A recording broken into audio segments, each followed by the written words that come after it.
राधे राधे मेरे प्यारे भाइयों बहनों माताओं व बंधुओं, संस्कार की बातें चैनल में आपका स्वागत है। बंधुओं, आज शनिवार के दिन मैं आपके लिए लाई हूँ शनि देव की कथा। बंधुओं, जो मनुष्य भी शनिवार के दिन शनि देव की इस कथा को सुनेंगे, उन पर शनि देव की किसी प्रकार की भी कोई दशा नहीं रहेगी। बंधुओं, जो मनुष्य भी साढ़े साती से, ढैया से या फिर ग्रह दोष से पीड़ित हैं, उन्हें शनिवार के दिन शनि देव की इस कथा को अवश्य सुनना चाहिए। बंधुओं, यदि आपने हमारे चैनल को अब तक सब्सक्राइब नहीं किया तो जरूर करें और बेल आइकन दबाना ना भूलें, ताकि आपको हमारी आने वाली सभी वीडियोस की जानकारी सबसे पहले हो सके। बंधुओं, वीडियो को पूरी सुनने के बाद कमेंट बॉक्स में जय शनिदेव महाराज जरूर लिखें। बोलो शनिदेव महाराज की जय हो। एक समय की बात है।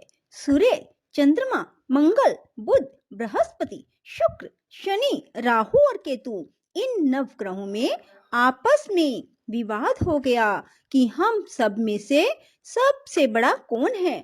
जब आपस में कोई निश्चय ना हो सका तो देवराज इंद्र के पास सभी गए और कहने लगे, आप सब देवताओं के राजा हैं, इसलिए आप हमारा न्याय करके बताएं कि हम नवग्रहों में सबसे बड़ा कौन है।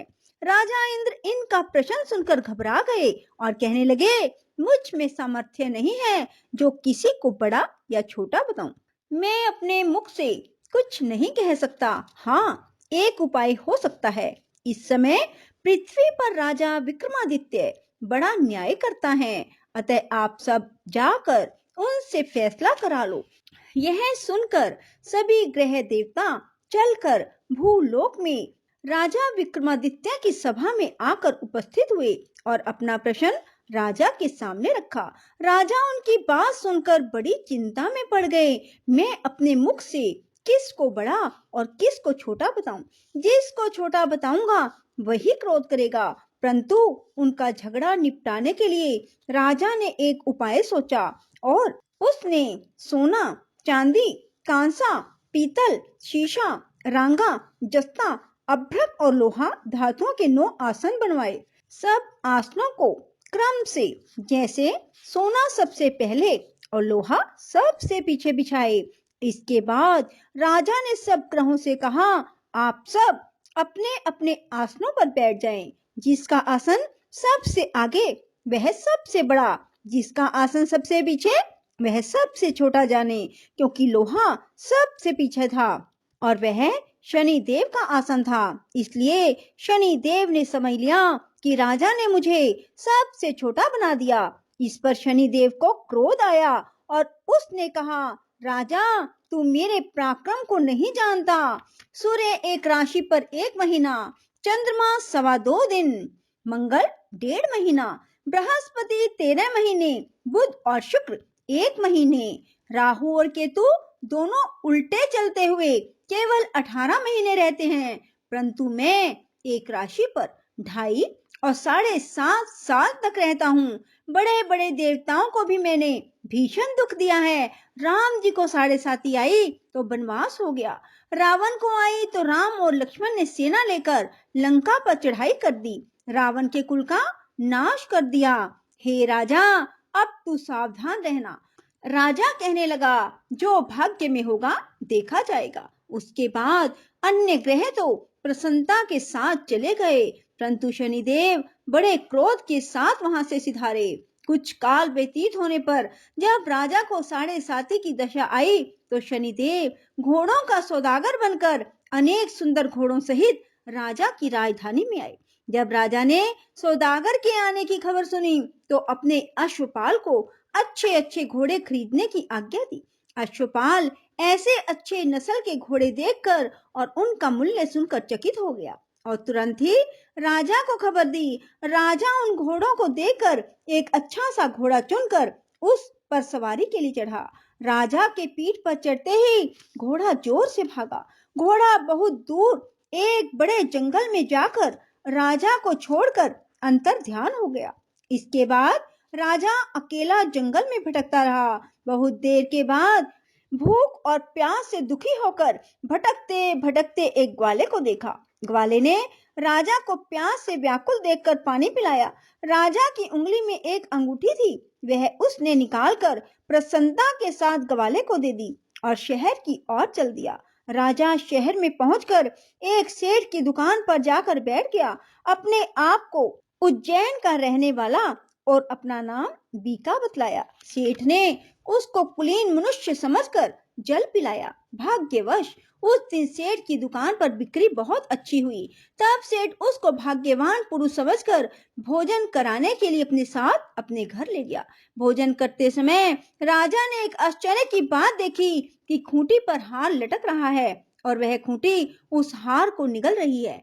सेठ को कमरे में हार ना मिला तो सब ने यही निश्चय किया कि सिवाय बीका के कोई इस कमरे में नहीं आया, अतः अवश्य ही उसने हार चोरी किया है।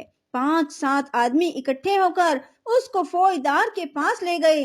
फौजदार ने उसको राजा के सामने उपस्थित कर दिया और कहा, ये आदमी तो भला प्रतीत होता है, चोर नहीं मालूम होता, परंतु सेठ का कहना है इसके सिवाय और कोई घर में आया ही नहीं, अवश्य ही इसी ने चोरी की है। तब राजा ने आज्ञा दी कि इसके हाथ पैर काटकर चौरंगिया किया जाए। राजा की आज्ञा का तुरंत पालन किया गया और बीका के हाथ पैर काट दिए गए।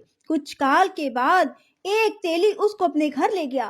बीका कोलू पर बैठा हुआ अपनी जुबान से बैल हाँकता रहा। कुछ वर्षों में शनि की दशा समाप्त हो गई।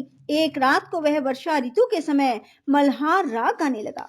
उसका गाना सुनकर उस शहर के राजा की कन्या उस राग पर मोहित हो गई और दासी को खबर लाने के लिए भेजा कि शहर में कौन गा रहा है। दासी सारे शहर में फिरती फिरती क्या देखती है कि एक तेली के घर में चौरंगिया राग गा रहा है।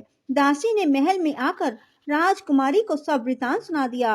बस उसी क्षण राजकुमारी ने यह प्रण लिया, चाहे कुछ हो मुझे इस चौरंगिया के साथ विवाह करना है। माता ने कहा, पगली यह क्या बात कह रही है, तुझको किसी देश के बड़े राजा के साथ परनाया जाएगा।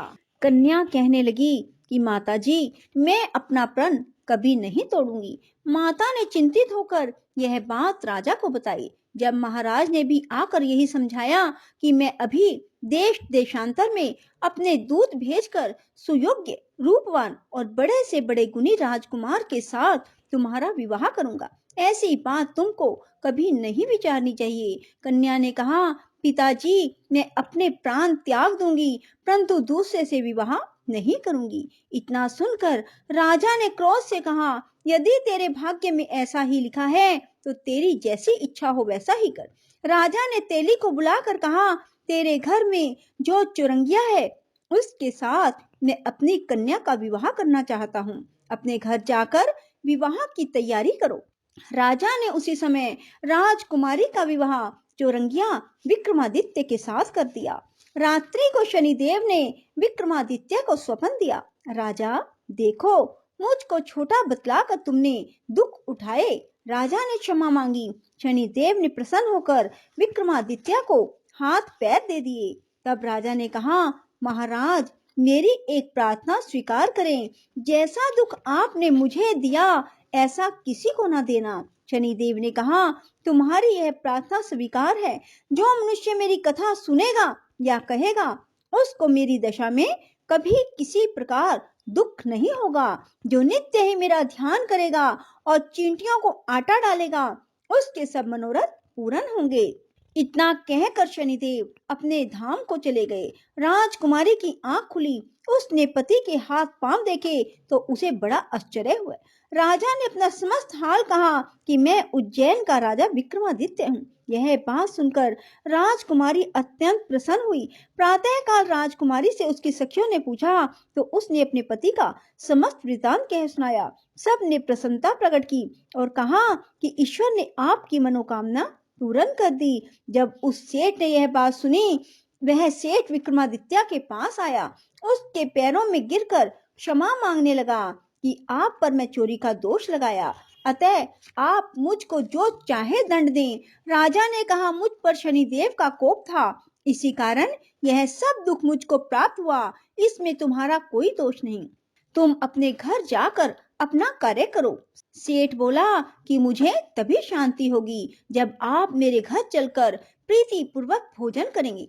राजा ने कहा कि जैसी आपकी मर्जी हो वैसा ही करें। सेठ ने अपने घर जाकर अनेक प्रकार के भोजन बनवाए और राजा विक्रमादित्य को प्रीति भोज दिया। जिस समय वे भोजन कर रहे थे, एक अत्यंत आश्चर्य की बात सबको दिखाई दी। जो खूंटी पहले हार निकल गई थी, अब वह हार उगल रही है। जब भोजन समाप्त हो गया तो सेठ ने हाथ जोड़कर बहुत सी मोहरे राजा को भेंट की और कहा कि मेरे शिकवरी नामक एक कन्या है, उसका पानी ग्रहण आप करें। इसके बाद सेठ ने अपनी कन्या का विवाह राजा के साथ कर दिया और बहुत सा दान दहेज दिया।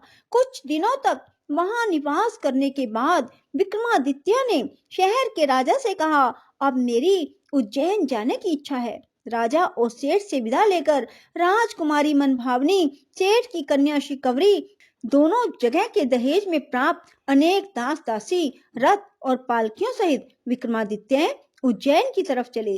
जब शहर के निकट पहुंचे और पुरवासियों ने राजा के आने का संवाद सुना तो समस्त उज्जैन की प्रजा अगवानी के लिए आई। बड़ी प्रसन्नता से राजा अपने महल में पधारे। सारे शहर में बड़ा भारी महोत्सव मनाया गया और रात्रि को दीपमाला की गई।